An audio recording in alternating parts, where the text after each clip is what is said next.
it's very empowering just to have small businesses on camera talk about their story, bring to life what they are doing, and then seeing other businesses eventually hopefully use those ideas or use that as an inspiration, making sure that you're living a life that's worth living, and focusing your time and energy on that. So, I don't measure myself a lot with productivity as such. I've taken that off as how many hours I'm putting in. It's about the quality of the hours you put in, the quality of the work that you put in. You really need to spend a lot of time understanding your organization, obviously your customer. Don't be afraid to ask, hey, can I shadow sales? Can I attend customer calls, or can I do visits? Whatever kind of field you're in, spend a lot of time with your customer, but know that no work is small work. So just, I would say, take up all that you can, learn as much as you can in the first few years, and it's all going to help you eventually. Welcome back to Marketing Over Chai. Today we're discussing digital marketing for small businesses. I'm joined by Elisha Gada, a marketing professional with extensive experience at large organizations like Dell and Meta. She currently helps small businesses with their digital marketing. Elisha's creative and an analytical thinker, which makes her a very powerful marketer. Welcome, Elisha. I'm happy to have you here on Marketing Over Chai. Thanks for having me. So first things first, Elisha, what's the drink that keeps you going? I have a cup of green tea today because it's my second cup. What are you drinking? I'm drinking good old black coffee with a little bit of milk. I think that's kind of my drink. I'm not sure what cup number it is, but it is probably number 3 at this point. Yeah. Wow. Yeah, it's better to stop counting so we can keep sipping, right? Exactly. Yeah. You just stop when you get jittery. That's it. Absolutely. So let's dive into her career journey. Can you tell us a little about, what this journey in marketing and how you ended up working with small businesses at Meta? Yeah. So I started my career as a copywriter. I was always extremely creative and, I loved writing. So I started my career as a copywriter back in Mumbai in the CPG space, which is basically a consumer goods space. So worked a lot on great brands like Oreo, Nivea, Pampers, Olay. And it was a great learning experience on the basics of advertising. What marketing is, I had no idea at that point. But once I kind of learned how campaigns were made and then how they kind of got out in the real world, I was very interested in being on the other side of decision making and not in the execution role. And I kind of worked in advertising for around 3 or 4 years. And then I realized that I probably didn't have the strategic skill set or just kind of the grounding knowledge on how a business operates and, just the quantitative aspect of it. Mm-hmm. And so I decided to kind of pursue my MBA. So that's what got me to the US. And I got into Michigan, which was a great school. So I came here, studied marketing, and then also studied strategy a little bit. And then that's kind of where I kind of made the switch of really asking myself what I wanted to do in marketing, because the marketing was so many things. It's CPG marketing, there's tech marketing, B2B. There was so many different things that we were kind of learning at that point. And I really, really enjoyed the challenge of working in B2B and tech. I thought that was something that was in space. I was very agile. There was so much happening there. There was so much potential. Mm-hmm. And so I did my internship at Dell in the influencer marketing space. This is 9 years ago, where influencer marketing was not even a thing, but it was just really, really the very, very nascent stages of that. So I did that and went back full time to be okay, I want to be close to the business and really own numbers and, really own run a campaign and then be responsible for what revenue is it driving, how is it helping contribute to the bottom line, which was, first of all, a brand new world for me as a copywriter to be running something like that. But had a blast for 6 years, really got to do a lot. And it was a great space for me to truly come into my own of knowing what my style of marketing is, really learning the fundamentals, doing a lot of trial and error, failing a lot, but also trying to figure out a way out. And so I think that was a great kind of foundation that I built. And then 6 years of working in the B2B, with larger and medium-sized advertisers, I got this opportunity to work at Meta, which was in the small business space, which I did not have. So I worked in consumer, I worked in large businesses, but I did not have the small business experience. And to me, that was okay, that's perfect to round out my career. And so 3 years ago, I took the leap and I decided to switch to Meta. So that's how I started and ended up in the small business space. That's lovely because it's a very well-rounded experience, and we're seeing a lot of that kind of switch with a lot of the guests that come on. So they start out in advertising or with writing, particularly. And find their own creative space within marketing, but most of them Yeah. kind of like stick to the content side of things. I love that you have jumped to the data side of things and the business side of things, because yeah, it kind of opens up a lot of opportunities. If you're willing to upskill, it opens up a lot of opportunities in marketing itself. Yeah. And what's the most exciting thing about the job that you're on right now, and how does that fuel the passion for the work you do? Yeah, and I think from like the previous thing about like content and business, right? I think when you are able to speak numbers, you're able to drive a much better story for your Yeah, customers and able to drive better content. So I still do work a lot on campaigns and I have that, but I just have the whole like numbers larger backing picture. me up. Yeah. And I think in the small business space, like what's most exciting is just like when I meet these businesses, like they are like people that are like have started from nothing. They are like some people, like recently I was meeting with businesses, they are like fourth generation, they are like trying to turn around a business that's been around for 100 years. And this new person has come in and now with this skill set of digital marketing has made possible to really turn around fortunes, for that business. And then some are really pursuing their passion, and they're really good and they are catering to a very very niche demographic, and they are able to do that in the small business space. And I think that's what also excites me of being in Meta, is because it has like we have so many tools for small businesses to be able to go and then advertise and make a name for themselves, and it's really democratized the process. Like 10 years ago, I think something like this would be so difficult for a small business to put their name out there, without social media, because print and digital and radio was so expensive and so like, intimidating. So I feel like that part is very exciting, that at the end of the day, I'm able to help real businesses, real people. Not that other businesses are not real, but I just feel like there is so much passion that they bring to the table with their businesses, and I'm able to help them then take it to the market or then market their products, make it easy for them to market what they're doing, and eventually help drive more business for them. Yeah, I would see that because you can actually kind of see the impact, the direct impact it's making on somebody's lives and somebody's Yeah. family's lives, which is sometimes a little hard to see in a large organization where everything is so corporatized that, it takes off the personal element from it. But when you're Yeah. working with people like that, there's the other thing that I would be very excited about is people with like really high energy and that kind of positive drive. And that's one thing that I love about the podcast also, because I meet so many different people and after each one I am charged, because you hear stories of people overcoming such Yeah. different kind of challenges, and while there's something unifying everyone is so unique. And I find that particularly empowering, and that's what I want to share as many stories as possible, because I know that there are a lot of people, everyone goes through a down day, Yeah. and to know that things are possible, to know how someone else has done it, it can really open your mind and make a world of a difference. So 100%. I think I feel you there. So walk us through some of the most exciting campaigns you've worked on and what made them stand out and what made them special to you. So many. I think there are like two, I guess, or three maybe that I can, if I can talk about. Go But for it. like one was in the advertising space where it was like we were working with Pampers, and this was like towards the end of like my. At that time, I didn't know that, but it was basically a few months before I was making the switch to move here. Mm-hmm. And basically we were pitching this idea to Pampers with like, I think in India, like we know that primarily women are the caregivers, and diapers were such a thing which were marketed to women. And we pitched to Pampers and P&G that, hey, how about we change this dynamic and we pitch it to dads, because dads, this is the easiest things that Indian dads can come in and be a part of like the child rearing process. Mm-hmm. And at that time we also were like, oh, there are no diaper changing stations in like male restroom, which I think they still aren't. There are like very few that exist around the world. And so we kind of like had this whole campaign idea for them to kind of start marketing. And I think what they did is at that time they didn't launch this campaign because PNG being PNG, it takes time. Eventually, basically, they were able to launch this campaign. So a few years later, they launched a campaign which was very similar, which has, and I think they still do, they still target dads in their Pampers, like diaper ads.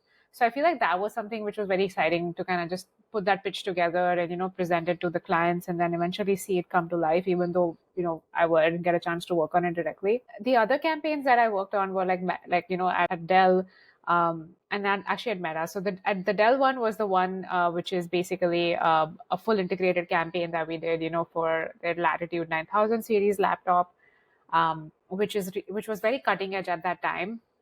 And it was also happening in the middle of the pandemic, which was basically its own kind of challenge and kind of coordinating, building content at that time. And so one thing that we tapped into was knowing that there are a lot of these like influencers that are now on the scene, which are talking about work from home humor. And this laptop was just something that kind of fit the bill of, letting you work from home. It kind of like would quiet out the background noise. It would be able to you would be able to do a lot of things with it, charge it really quickly. And it was really super adaptable and mobile. And so we decided to use that and, tap into these creators that were work from home creators. And in the B2B space, influencers are not a thing. Like as in you have some influencers, but like social media influencers is just not something that is really tapped into. So there was also going to be first of its kind campaign where like we are working with a social media influencer for a B2B campaign because we know that end users or consumers now have a say on device that they are using. So again, this was like connecting back to what I was speaking earlier is because I had like a grasp on like who the user was, just the analytics and data behind like decision making that helped me kind of make this case to leadership and get budget approvals. And so we were able to get the budget approval, and then we did like a test run, and we partnered with like Corporate Natalie, we partnered with Points Guy, Brian Sarhant, like 4 influencers. And that campaign, despite being a test campaign, we had like a benchmark of like 1% click-through rate. It performed at a much higher click-through rate than that. And, we were able to basically see so much success and social proof in the fact that something like this would work. And obviously, at the end of the day, we couldn't directly tie it back to the bottom line, but we were just seeing the word of mouth and, just seeing the excitement that it was driving amongst the audience. It was making Dell feel like a more relevant brand, especially in the B2B space. So I think that is something that was one of the most exciting campaigns I worked on at Dell. The other one, I think, is at Meta, where partnering with real small businesses, bringing their stories to life. And we are doing this video series. We did them last year, and they are essentially like street style interviews. Somebody walk up to somebody and be like, oh, how much rent do you pay in New York? Yeah. Or how much? So we walk up to small businesses and, we ask them their story. And again, we bring out that human element of starting a small business. It is such an inspiring story to hear. And then, hearing their advice on how they grew their business on Meta. And so we are again seeing a very, very strong performance. But I think to me, it's very empowering just to have small businesses on camera, talk about their story, bring to life, like, what they are doing, and then seeing other businesses eventually, hopefully use those ideas or use that as an inspiration. And that's kind of the other campaign that I'm really proud of. That's a very empowering campaign, like, because a lot of small businesses won't have the opportunity unless a big company comes and really encourages them, because it's difficult for them to think big when they know they're small, right? Yeah. So that brings us to the end of the career journey, and we're going to slide into the icebreaker or the rapid fire round. So I'm going to throw a series of questions at you, and you can tell me what's the first thing that comes to your mind. There are no wrong answers, and feel free to crack some jokes and just have some fun and relax. It sounds rapid fiery and intense, but it's really not. Okay, so are you ready? Yeah, I'm ready. So what's your favorite social media platform? Oh my God. Can I pick? I think Instagram. Okay. Email marketing or content marketing? Content marketing. Influencer marketing or affiliate marketing? Influencer marketing. Long form content or short form content? Oh my God. This is difficult to pick, but I would say short form content. Emails or meetings? Meetings. Are you a morning person or a night owl? I am none of them. I am like there was this online influencer that said I'm like an afternoon peacock. Like that's who I am. Like I thrive during the hours of 12 to 4. So yeah. I think I'm in that zone. I just didn't discover the word until now. So yeah. Yeah. I'm joining the peacock club for sure. Yeah, afternoon peacocks. Yeah. There's like 4 hours of like high productivity and the rest is like exactly. Yeah. A city life or the countryside? I'm the city girly. Yeah, I think I have tried countryside for city. Yeah, I grew up in Mumbai, and then it's just difficult to not live in a city. Yeah. Biggest marketing trend of 2024? Biggest marketing trend of 2024. I think that's a lot of like controversies, I feel like is like controversial, like, make a controversial statement, then walk it back. I feel like that seems to be like the trend. But if you ask me for an example, I won't be able to think, but that's kind of the theme that I get, like, yeah. Okay. One word to describe the future of marketing. Future is AI. That's fair. Most overhyped marketing tool. Most overhyped marketing tool. I don't know which one would that be. Most underrated marketing strategy. Knowing your customer. I think, that one for sure. Best piece of marketing advice you've ever received. That have fun with it. That's a good one. Yeah. A hobby you're really passionate about. I really love working out. I don't know if that's a hobby, but yeah, definitely passionate. Nice. A book everyone should read according to you. Invisible Woman. Okay, I'm putting that on my list. It sounds interesting. Your favorite ad? Oh my God, so many. I think Thank You Mom, B&G for sure. Yeah, that one is top of the list, but yeah, there's millions there. Yeah.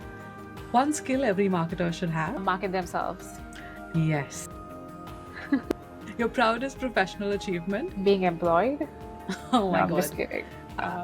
In this economy, yes, that is pretty much. I feel like that was insensitive. No, I think proudest one was being featured at Cannes Lions. Personally, yeah, I think that was being recognized as a rising star. I don't know how much of a rising star I am, but I think it was great to see hoardings, with my face on it. Wow. Yeah. That's fantastic. Yeah, that definitely tops being employed. Being employed, yeah. That definitely tops that. If you could work in any industry other than marketing, what would it be? Oh, wedding planning. Interesting. Yeah. If you could instantly become an expert at something, what would it be? Could become an expert, what would I want to be an expert in? I think coding, maybe? Just everybody seems to be a coder this day. I have no idea why, but I think coding. Yeah. That's one skill set I don't have either, but yeah. Just because I think it means a lot of long hours on the computer, it's one I don't really want to learn. That is true, actually. Yeah. If you could live anywhere in the world, where would it be? If I could live anywhere in the world, I think it would be some European countryside. And this is like if money is not an object. But I do think they have so much better standard of living, and they do like enjoy their life. Yeah. And they have that. I feel like it would be nice. So it's definitely better balanced. Yeah. Definitely. That brings us to the end of the rapid fire round. Thank you. You did really great at that. If you're a marketing communications professional with over 10 years of experience, you probably have some valuable insights to share with our listeners. I would love to have you on the show, learn about your journey and your experiences. If you want to be on the show, please email me at marketingoverchai@gmail.com and we'll take it from there. Thank you. Thank you. So let's dive into some bigger questions now. Let's move into the challenges that come with the role. So what are some of the biggest challenges that small businesses face when it comes to marketing, and how do you think they can overcome them? Yeah. So I think having worked with so many small businesses, or like just interacted with so many small businesses, they're really a one-man army. They are doing so much. It's just like they are the CEO, CFO, they have some help, but it's like they are really not, oftentimes they're not marketing experts. And so I think it is an intimidating exercise for them to get into, where it's like, okay, where do I begin? And I think that's kind of where I feel like a few pieces of advice I would have is just like have an online presence. Like it doesn't have to be paid social media, but it can be just having online, like have your Google Maps like updated, like reply to people in your reviews. If you have a brick and mortar business, have an Instagram page, like have a place where people can find you and stay updated around you. I think that's very important. Build a community, that's what just like have like talk about things beyond your product at times, just so that people know how to relate. Because I think nowadays it's not just that somebody wants to buy XYZ because like your product because they need it. There are 4 options to buy that, but they would decide to buy your product or somebody else's just based on how you make them feel. And so I think that's something that would be great. And I think third is like start small, like start advertising. There are a lot of Meta is a platform, but there are a lot of like different ways of starting advertising a little bit. And start digital advertising, start small, test and learn, see what works for you. It won't be great in day one, but I think once you figure it out, you will definitely see growth. And, a lot of that process can be automated as you kind of get into it. Absolutely. And yeah. And And then, use AI. Sorry. Go for it. Use your AI. Like there's so much opportunity, like, now with Chat GPT, with all these tools, you are like, with Meta's AI, there's like so many tools you have that can now help you build ads easier, like, target ads easier. Like even in Meta's Ads Manager, there are now options available on how you target, how you automatically run a lot of campaigns. So leverage that. But I do think that even from like, if, content creation is like tiring for you, if you want to just do email marketing and you think, oh, how am I going to write 6 emails? Like get help from AI, whatever AI tool that makes sense to you. And, like use that to at least give you some ideas to get started. Yeah, that's really cool. So what I was gonna say is that when it comes to content creation with small places, like even if you like, we spent last summer in Europe, and what we noticed when we were in Italy is there were like a few places that had like pizza places that had like lines all the way around up to the corner. And the only reason that we could realize that, that the only cause that we could think of is these guys happen to be on TikTok or on social media doing something gimmicky, and it gets picked up and it goes crazy. So Yeah. when we tasted it, or maybe that's my uncultured palate, like everything tasted more not very different from each other. Yeah. But it was the power of social media that drew a lot of business to these places. Correct. And it's not like their accounts were crazy or they were doing something very different. It was just that they were present. Exactly. So that's more like I was in Madrid last week, and there is this like churros place, which is probably like 150 years old or something. Honestly, it tasted the same as any other churro I had. But yeah, it had a massive line, and I think they really marketed to the fact that, hey, we are the oldest here, like, and we have been around more than anybody else. And so, that's kind of and it's like, if you're a tourist especially, you're like, oh yeah, I definitely want to go to the oldest place, like anywhere. I think, and they did that really well online as well. So I think that's kind of something that, to think about, is like, it doesn't have to be necessarily gimmicky always, but like some presence is like but is good to have. Even the gimmicky ones really work. Like earlier, if I thought turkey, I would think of hot air balloons and certain other things. Today, I think of the ice cream guy going, oh my God, yeah. Because I've seen that same footage over and over again, like a million times. Exactly. That's the first thing that, so I'm obviously going to try that if I ever go there. So and that guy's everywhere now. He's in all other countries. Like every country has a version of that, I guess. Yeah. And but I mean, like, it's so powerful, right? Like, I mean, it really does a lot. Exactly. Yeah. Going back to that AI point that you made, the tools are definitely becoming a part of marketing. They're like great assists. Well, I would like, because I come from a marketing background, I would look at it as empowering for small businesses. I bet it can also be very overwhelming. So what advice do you have for small business owners who are trying to hire? And what are the small steps they can take to harness it effectively? I think it's like the test and learn approach is what I always tell businesses, especially small businesses, with anything, to be honest. I would say that if you're using it for content creation, nobody knows the voice of your business better than you. Absolutely. And so you can train AI and see if that is delivering, but if not, like definitely and make sure that it has that voice. Because honestly, like another thing that I've been seeing is like anything that's AI generated sounds very similar, and it doesn't sound very human because it's not generated by humans. And so I think that's something that if you're like using it to, build content, make sure that it has the voice of your business. It has something that sounds like you, and use it as like a way to structure content, but don't use it to like, just don't hit send as soon as you get that piece of content. So that would be one piece of advice. The other is like, if you're using AI and like your ad tools, right? Like I think maybe do again a test and learn approach where you're running business as usual, like ads that you would run as you would, but then you start leveraging like some AI tools and see how they perform. There's a lot of ways of doing it correctly, but make sure that, you're running them at the same time, similar content, so that it's not like you are getting different results and you really are getting results that are comparable.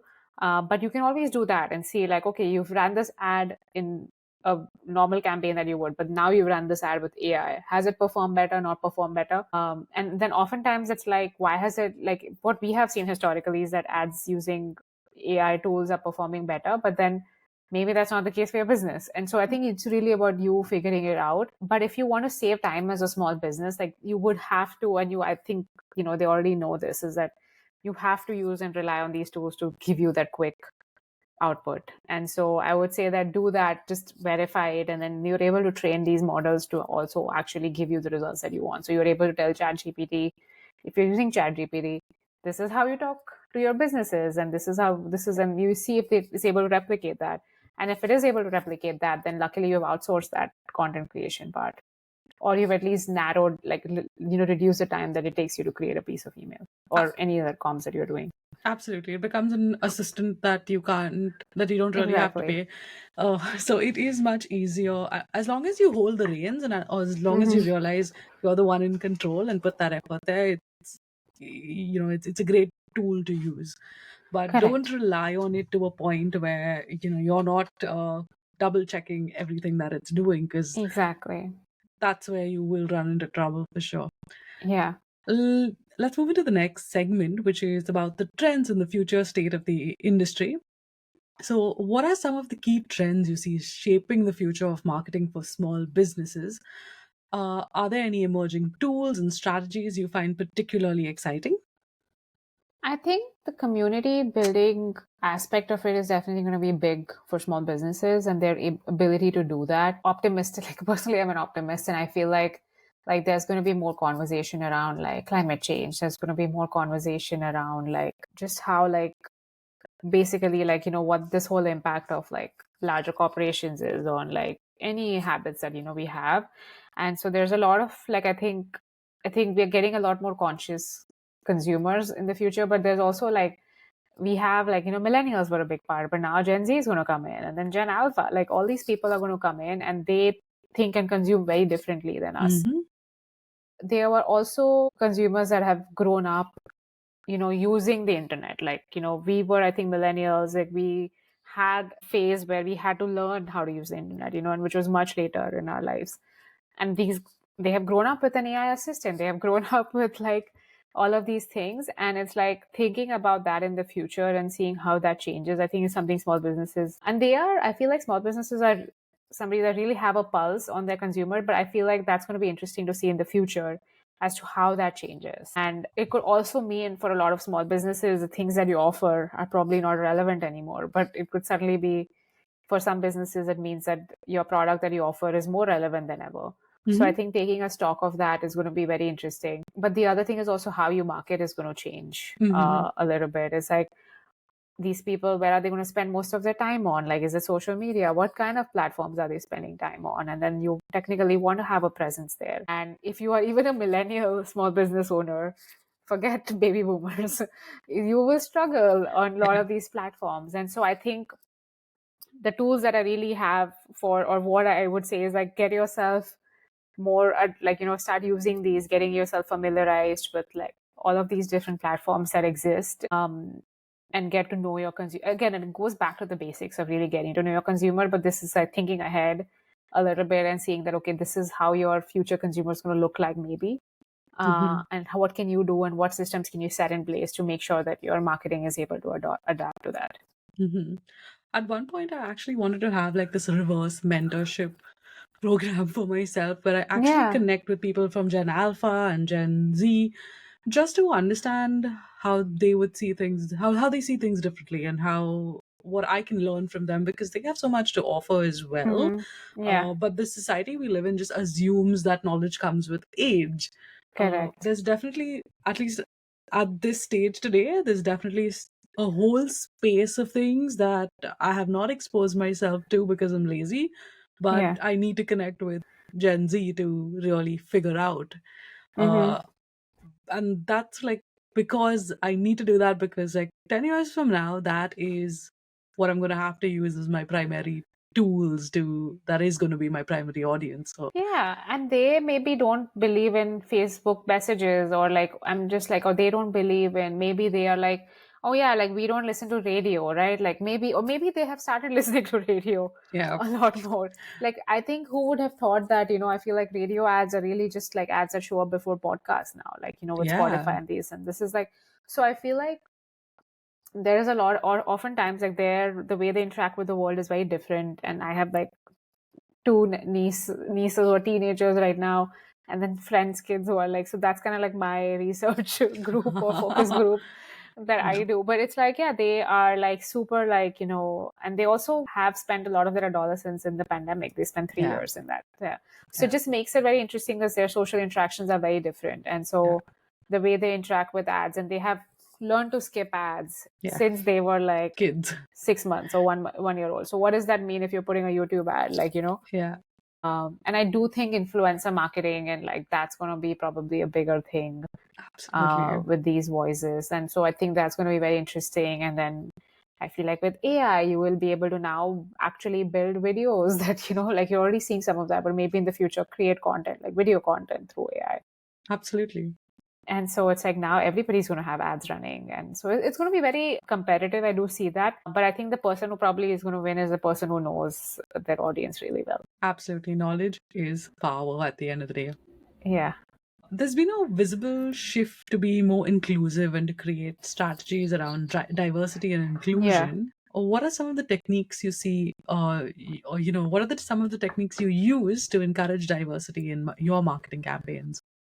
Yeah, I am actually a part of, at Meta, this is amazing that we have something called as the Inclusive Marketing Council. And so we really look at marketing together, and we are like, all of us contribute to some bigger pieces of campaigns to be like, hey, like, is this really something that how we want to portray minorities? We really add that lens of like what the power dynamics are might show up in this ad. And maybe like to the end consumer, they just might look at it very surface level, but like all of us dig very deep into like who's showing up as what, and like what does the background look like, things like that.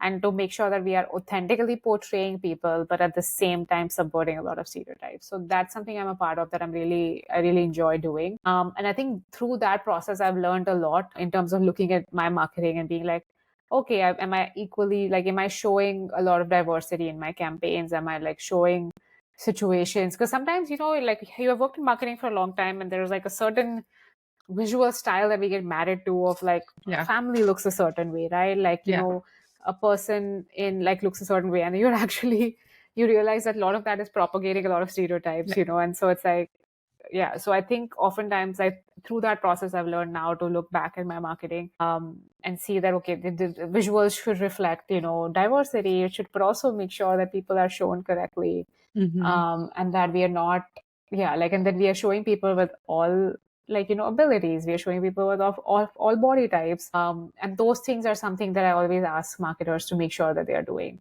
And I think if you showcase real people in your marketing, like, which I understand that everybody is not Dove and everybody's not going to, that's not the style, but I feel like there could be conscious effort that could be done to showcase people, especially if you're trying to tell somebody's story, like get somebody who has that experience and get that, I think that is something that we owe to, I think, consumers. Yes, that is so true. And it's not, it does take a little bit of time and thinking, but it's not very hard to do. Like, once you understand what that means, it's very easy to put out there, and it's very easy to incorporate it into your marketing, and it has like powerful lasting connections that it creates. And oftentimes I have like people pushing back, right? Because I understand, I'm a marketer, there's like, you have 17 different teams pressurizing you on different ways, and like, you have campaign launch timelines, you have a media budget that you've already assigned with certain dates, and you have to hit a deadline. But then production agency is going to be like, okay, I need XYZ days to launch this, and we only have limited time for casting. And oftentimes I think it helps to push back a little bit for this, because I also feel like, even though it's like, okay, all these realities are there while you're making the campaign, but once you launch it, none of it matters. It really matters is the content that you put out there. Absolutely. And then who is interacting with that content, and what impression are you creating. And I feel like as a marketer, you want to create the strongest piece there is. And all of this is just noise, like timelines are noise. And, so I think it's all made up. And I understand, like, it's difficult to fight against that. But I think oftentimes reminding yourself that, like, what's important in your marketing, and staying true to that is something that could help. Absolutely, I 100% agree. Earlier this summer, I launched my marketing and communications consulting business, Since then, I've launched a website, I've ran a social media summer campaign, and shared that entire journey online on LinkedIn. If you could use some help sharpening your brand or leveling up your social media, please reach out to me. I would love to work with you. You can reach out to me by emailing me at marketingoverchai@gmail.com. I'll leave a link in the description. Thank you so much. Your support means a lot to me. And now let's get back to the episode.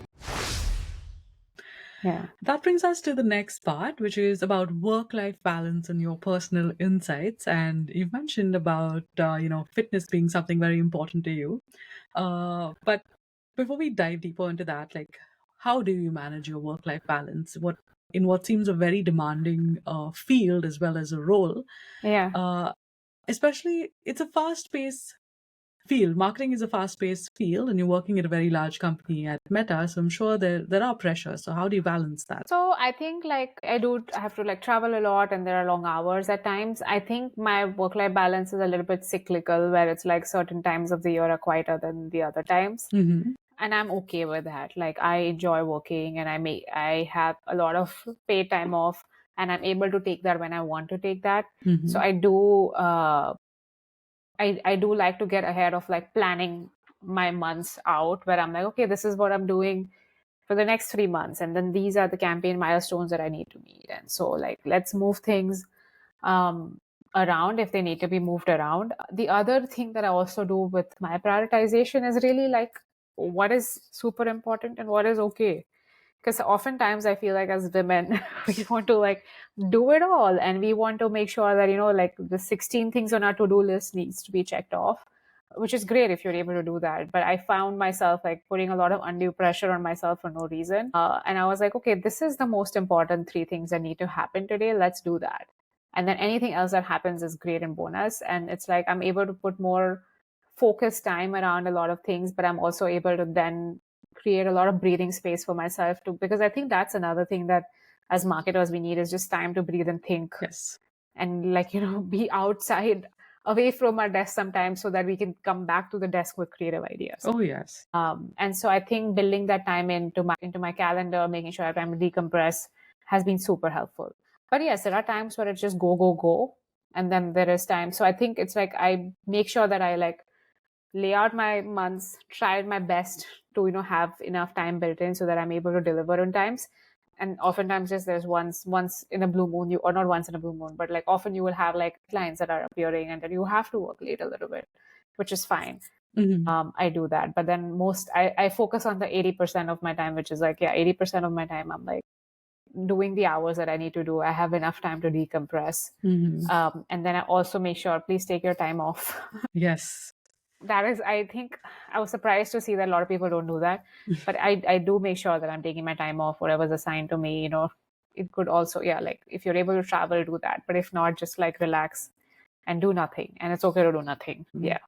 Yeah, I think that is one big learning. Like, doing nothing is also a present to yourself. And I learned that during COVID because you couldn't do something even if you wanted to. And I discovered, more, I don't know whether it's inner chi or what, but you find a certain level of peace with yourself and you're able to think better. Walks and flowers suddenly started becoming more interesting, and it's these little things that made big differences to my stress levels. And those are things that I could put into my day. Just to walk after lunch, I come back and I have like this whole brain dump of ideas, which in marketing, like you need that kind of creative energy constantly, right? Correct. So it's easier. Like when I was in India, I didn't think work-life balance was possible. But when I took the leap and came here to Canada, I found that difference very, it was something that I could do and it's something that I can balance and something that I have begun to guard and protect. I think the other thing is also that we are, and I don't know if this is a big digress maybe, but we are so focused on productivity as like a way we measure ourselves. Yeah. Like how many hours are you putting in? And like the conversations around are always, and I like it's a lot about like, okay, you're working late and that's seen as a, being impressed with somebody who's working late. And I used to be the person who would be impressed with, oh, somebody's like working the weekends. Oh, wow. Like, they're really, and I'm not saying hard work is not important. I'm not saying that's not going to be rewarded. Now I'm like, I think at this age, maybe, or like just kind of going through the pandemic and, like knowing that, okay, you could lose your life very easily with a stupid virus. Is to know that, okay, making sure that you're living a life that's worth living and, focusing your time and energy on that. So it's like productivity. Like I don't measure myself a lot with productivity as such. Like I've taken that off as like how many hours I'm putting in. It's about the quality of the hours you put in, the quality of the work that you put in. Correct. So, and there is like it is proportionate, right? It's inversely proportionate. Like I find like if I work for a shorter time on something, I'm gonna like go so razor focused that the quality of the output is generally better. Correct. So it took me a while to find that balance, but I'm happy I'm here. Yeah. And it's a work in progress, I feel like for me. But yeah, it's like, it's fine. At least I'm like thinking that way. Yeah. Like 3 years ago, I wouldn't even be thinking that way. I'm just burning myself out. Exactly. Yeah. What keeps you motivated and passionate about your work, especially when it's challenging or like when you're going through one of those, crunch times? In my current job is really just working in the small business space and just having that energy of small businesses, like knowing at the end of the day that this might help a small business, that even one business help would make my day. But I think overall, I really just love a good challenge and I love a good problem to solve. And I love kind of like, and there is no dearth of it. Once you start working, you realize there's a lot of problems around you. And so that's what really keeps me going oftentimes, is like thinking around, okay, this is something that's not happening right now and how do we solve it? And then bringing teams together to figure out, getting people's buy-in, to then solve it, getting leadership buy-in. So it's like, those are the things that really excite me and motivate me. It's like, okay, like here's something that we haven't done before that now we are doing. I think that kind of work really keeps me going. That's pretty cool. Outside of work, what hobbies or interests help you unwind and stay refreshed? I love traveling.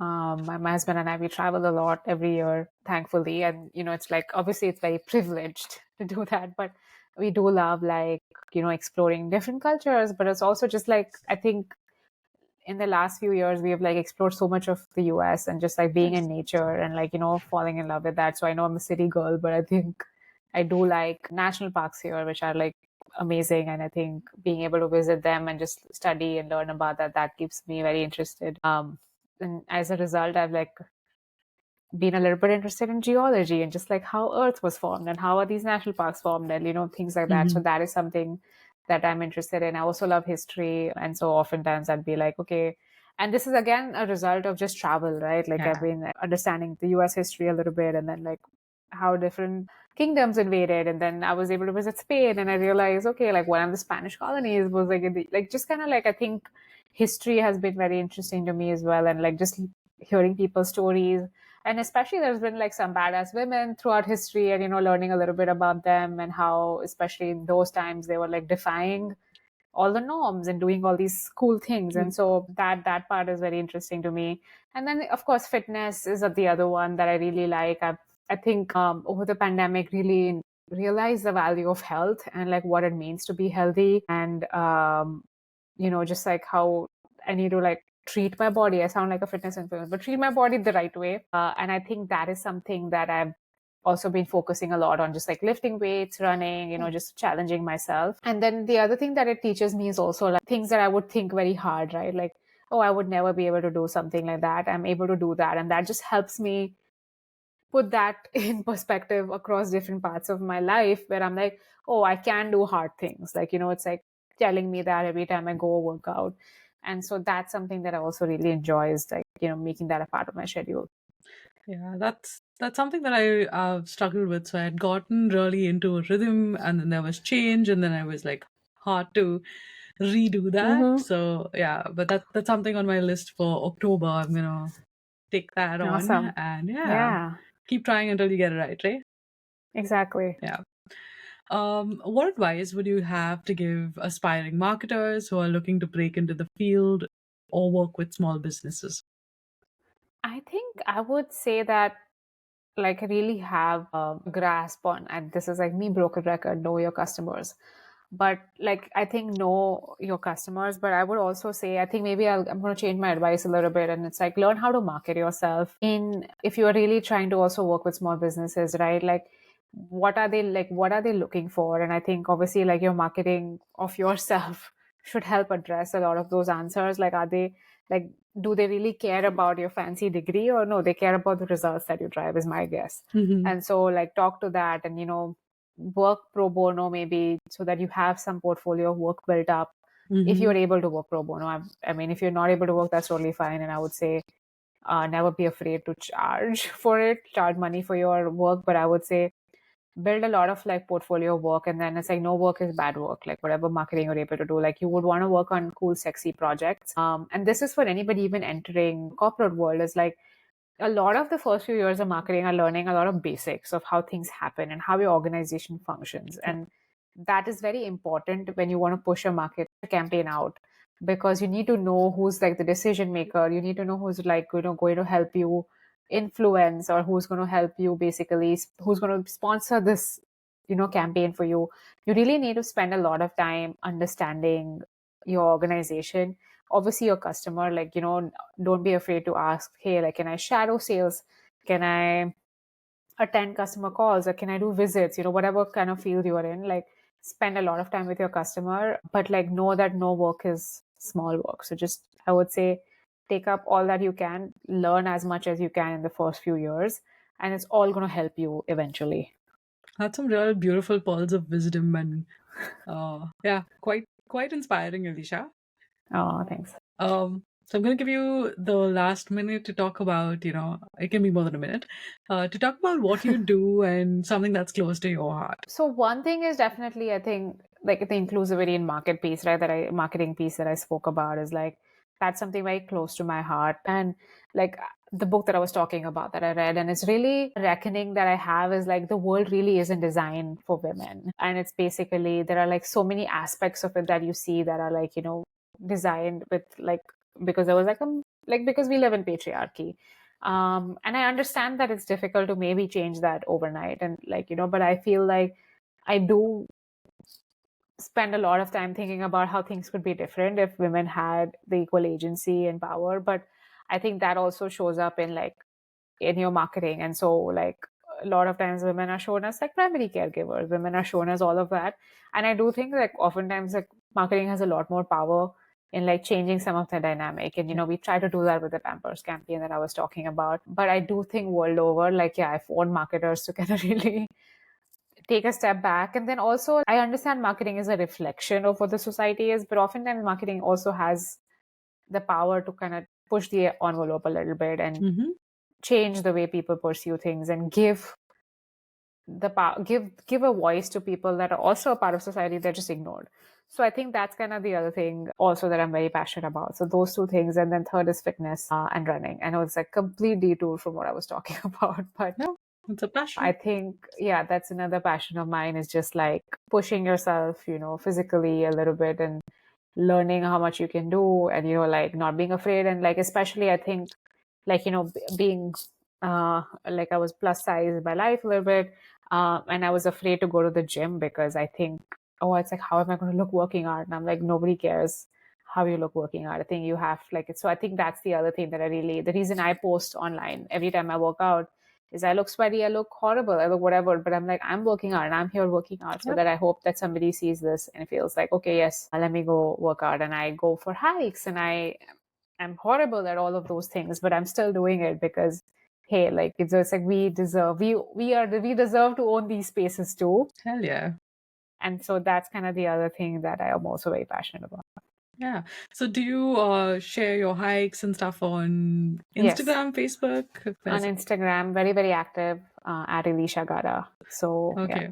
Yeah, I'll be sure to leave a link to Elisha's Instagram as well as a LinkedIn. So if you would like to keep the conversation going, you can reach her there. Do give her a like and a follow and say hi. And yeah, thank you so much for taking the time to be here. It's been a very, very deep and insightful conversation, and there are a lot of takeaways for me on this one for sure. So thank you for taking the time. I really, really appreciate it. Thanks for having me. I had a blast. That brings us to the end of the episode. Thank you so much for tuning in. Your support really means a lot. Please leave us a like and share it with your friends. And I'm trying to get to 100 followers on Spotify. So if you could head over there and just give me a 5-star rating, as well as follow me there, it would really, really mean a lot. I'm really trying to build something here, and I appreciate your support on this journey. Until next time, keep those ideas brewing, and I'll see you on the next episode of Marketing Over Chai.